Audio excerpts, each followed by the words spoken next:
Assalomu alaykum, hurmatli ishqiboz. Infotime kanaliga xush kelibsiz. Bugungi xabarlarni o'qishni boshladik.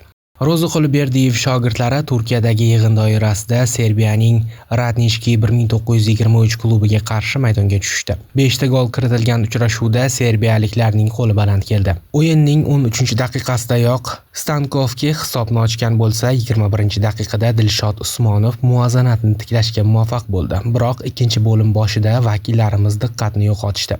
5 daqiqa ichida Balde va Ristich Nasaf darvozasini 2 bor ishg'ol etib, hisobni 1-3 ko'rinishga keltirishdi. Bahs yakunida Sa'dullayev farqni qisqartirgan bo'lsa-da, bu g'alaba uchun kamlik qildi. Madridning Real klubi hujumchisi Vinicius Junior jamoani tark etishi mumkinligi haqidagi mishmishlarga munosabat bildirdi. 25 yoshli braziliyalik futbolchi Chempionlar Ligasida Monakoga qarshi o'yinda gol va 2 assist qayd etib, uchrashuvning eng yaxshi futbolchisi deb topilgan edi. Bahsdan so'ng Vinicius o'z kelajagi borasida aniq fikr bildirdi. Men Realda uzoq vaqt qolishni xohlayman. Shartnomamga kelsak, yana 1 yil bor. Biz mutlaqo xotirjammiz. Men Florentino Perezga ishonaman. U ham menga ishonadi. Munosabatlarimiz juda yaxshi. Barchasini mos vaqtda hal qilamiz. Shoshilishga hojat yo'q, dedi Vinicius. Uning so'zlarini jurnalist Fabrizio Romano keltirdi. Avvalroq ommaviy axborot vositalarida Real Vinicius bilan yangi shartnoma bo'yicha moliyaviy shartlar borasida kelisha olmayotgani haqida xabarlar tarqalgandi. Real yarim himoyachisi Franco Mastantuano o'ziga nisbatan bo'layotgan tanqidlarga munosabat bildirdi. Argentinalik iqtidor egasi Chempionlar Ligasi umumiy bosqichining 7-turidan o'rin olgan Monakoga qarshi o'yinda gol urishga muvaffaq bo'ldi. Tanqidlarni to'g'ri tushunaman. Bolaligimdan men haqimda doim gapirishadi. Meni yangi Messi deb ko'klarga ko'tarishlari yoki Real tarixidagi eng yomon transfer va haqiqiy falokat deb yer bilan bitta qilishlari mumkin. Men o'zimni Messi deb hisoblamayman va hech qachon u bo'la olmayman. Lekin Real tarixidagi eng yomon xarid ekanimga ham ishonmayman. Yaxshi sport formasida bo'lish va o'zimning eng yaxshi versiyamni ko'rsatish uchun tinimsiz mehnat qilyapman. G'arazli tanqidlar odamga azob beradi. Lekin biz futbol elitasidamiz va bu yerda hamma narsa shunday ishlaydi, dedi Mastantuano. Saytimiz jurnalisti Abdulbosit Bektemirov Budio-Glimt Manchester City uchrashuvidan so'ng mehmonlar hujumchisi Erling Haaland bilan eksklyuziv flash intervyu uyushtirdi, deb yozmoqda Chempionat Osiyo sayti. Bugungi uchrashuvning birinchi ro'y bergan voqelikni tushuntirib bera olasizmi? Jamoa 2 daqiqa ichida 2 ta gol o'tkazib yubordi. To'g'risini aytsam, buning sababini tushuntirib bera olmayman. Menimcha biz juda yaxshi boshladik. O'yinni yaxshi nazorat qildik. To'p ko'p vaqt bizning nazoratimiz ostida edi. Shunday bo'lsa-da, raqib yo'q joydan gol urib ketdi. Keyin yana bir bor xuddi shunday gol urishdi. Shuning uchun hech qanday izohim yo'q. Biz qo'limizdan kelgancha harakat qildik, lekin bu yetarli bo'lmadi. Endi faqat uzr so'rashimiz kerak xolos. Bugungi uchrashuv siz uchun alohida ahamiyatga ega edimi? O'z vataningizda o'ynadingiz. Balki yaqinlaringiz yoki oila a'zolaringiz bugungi uchrashuvni stadiondan kuzatishgandir. Albatta, Norvegiyaga qaytish va Chempionlar Ligasida ilk marotaba ishtirok etayotgan Budioga qarshi maydonga tushish men uchun ko'p narsani anglatadi. Shubhasiz, bu o'ziga xos uchrashuv va men bugungi o'yin natijasi yaxshiroq bo'lishini istardim, ammo afsuski unday bo'lmadi. Abduqodir Husanov va Habib Nurmagomedov qatnashgan o'sha video ijtimoiy tarmoqlarda keng tarqaldi. Siz Husanov bilan qanday muloqot qilasiz? U hozir ingliz tilida gaplasha oladimi? Ha, u ingliz tilini o'rgandi.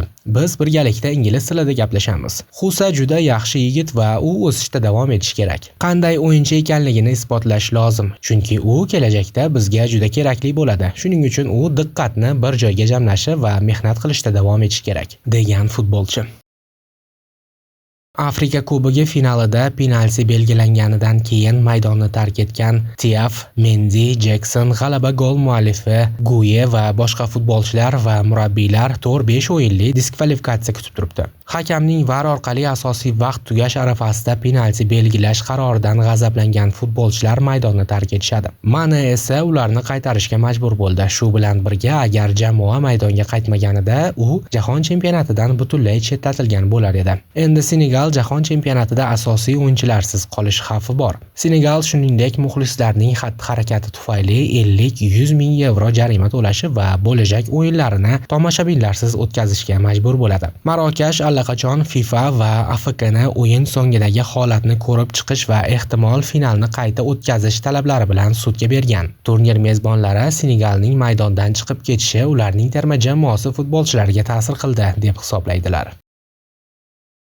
Saytimiz jurnalisti Abdulvosit Bektemirov Budio Glimt Manchester City uchrashuvidan so'ng mehmonlar bosh murabbiyi Josep Gvardiola bilan eksklyuziv flash intervyu uyushtirdi, deb yozmoqda Chempionat Asiya sayti. Birinchi bo'limda nimalar sodir bo'lganini tushuntirib bera olasizmi? Jamoa 2 daqiqa ichida 2 gol o'tkazib yuborishi sababi nimada? Gol o'tkazdik. Umuman olganda yaxshi o'yin bo'ldi. Lekin raqiblar juda yaxshi himoyalandi. Ularning tez hujumga o'tishlari va uzun to'plar bilan o'ynashlari, ayniqsa yarim maydonlardagi harakatlari bizga qiyinchilik tug'dirdi. Bugun Abduqodir Husanov Manchester City futbolchisi sifatida e'lon qilinganiga va jamoaga qo'shilganiga 1 yil bo'ldi. O'sha vaqt Husanov ingliz tilini umuman bilmas edi. Hozir u jamoa bilan qanday muloqot qilmoqda? Ushbu vaqt mobaynida Husanov ingliz tilini o'rgandimi? U sekin va qadamma-qadam tilni yaxshiroq o'zlashtiryapti. Bu haqiqat. Manchester City himoya chizig'i va shaxsan Husanovning bugungi o'yindagi harakatlariga qanday baho berasiz? Xo'sh, bilasizki, ular yangi o'yinchilar. Shuningdek, ushbu pozitsiyalarda ko'p yo'qotishlarimiz bor. Bilasiz, himoya chizig'ida ko'p muammolarimiz bor.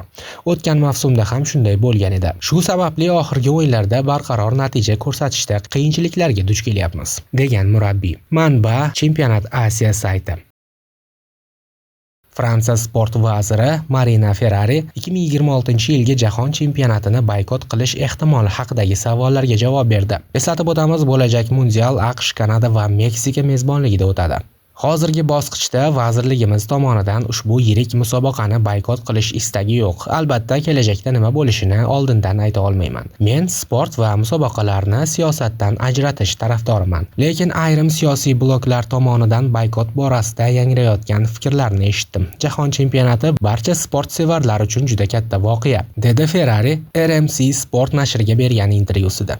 Avvalroq Yevropaning bir qator terma jamoalari jahon chempionati 2026 ni boykot qilish mumkinligi haqidagi xabarlar tarqalgan edi. Bunga Yevropa Ittifoqi rahbariyati va AQSh prezidenti Donald Tramp o'rtasidagi siyosiy ziddiyat sabab bo'lmoqda. Xususan, Trampning Daniyaga tegishli bo'lgan Grenlandiya orolini AQShga qo'shib olish niyatini e'lon qilishi vaziyatni keskinlashtirib yuborgan.